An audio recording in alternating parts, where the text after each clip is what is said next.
Bad Times at the El Royale. Action. So Bad Times at the El Royale is about 7 people who go to this hotel that's based on the border of California and Nevada, and all of them are there for different reasons, although they kind of write in a way where at the beginning you think they're all there for the same reason, but they're not. At least that's how I interpret it.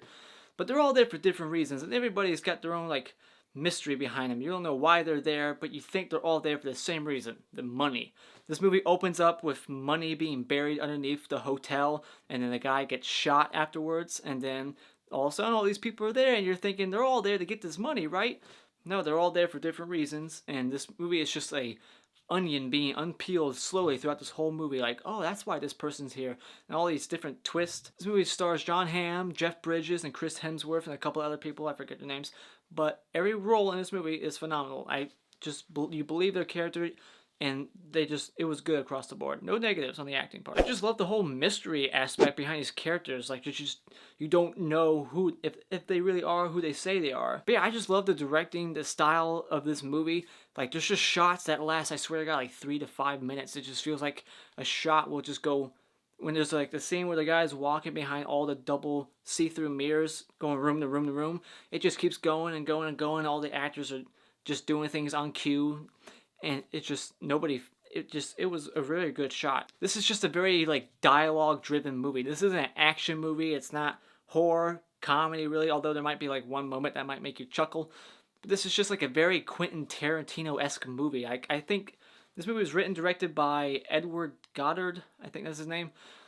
And I swear to God, I think this guy is, like, influenced or friends with Tarantino. I mean, this movie felt like a Tarantino movie. The movie was shot very well. The cinematography, the look of this hotel. This movie's based in the mid-70s or late 70s, and it has that feel, like it actually feels like you're in that decade. The movie spends a lot of time on each character individually, telling you their story each, and there's not too many moments where the dialogue's not interesting. And since this is like a dialogue-driven movie where it has to be like interesting, otherwise you're just going to tune out, I would say for the most part, the dialogue is written very well.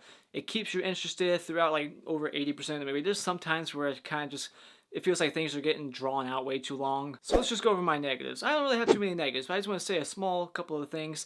They try to mishmash, like, all these different timelines. Like, okay, this is what person A was doing while person B was doing this, and this is how person A, B, and C were connected at this point and what was going on at these 4 different timelines. And sometimes the timeline on this one seems like it got rushed, like it didn't actually line up.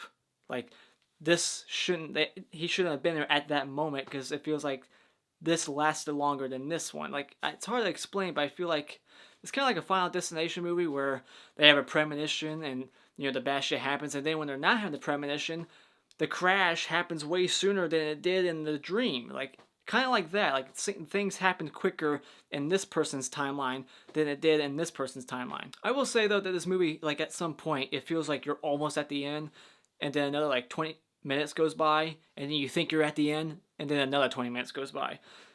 I mean, it's not because it's boring, but it constantly feels like you're at the climax, and it's like, or you feel like it's about to be over, and then just more shit just keeps happening. Crazy shit just keeps piling on. I won't say that's a negative, but it's just like, depending on who you are, this movie might feel too long. In fact, it might actually be 15, 20 minutes too long. They could have trimmed some stuff down. There was some stuff they didn't really have to show you. They could have just left it to interpretation. But they do show you everybody's, like, timeline and everybody's reason to be there. And they spend a lot of time on each character, and there's like 7 people. So therefore, yeah, this movie's very long because it's trying to flesh out each character and explain how they got to this point. But a small negative nitpick is that how is it that this hotel is only being ran by one person? They got one person running this operation. It's a hotel where they got these double windows, like see-through windows, what do they call it, like a two-way mirror, and they have like cameras behind. It's basically a hotel designed by pervs or people who want to catch senators and popular people having sex so they can have like blackmail and stuff. And you know, you got one person who's there to capture a tape, one person there to capture money, one person there just to practice singing, and one person who's trying to get away from somebody else. So they're all there for different reasons, but this whole place is just ran by one guy who's the bellboy, the manager, well, not the manager, but the managers, you don't even see them. But this guy's just running the whole business by himself.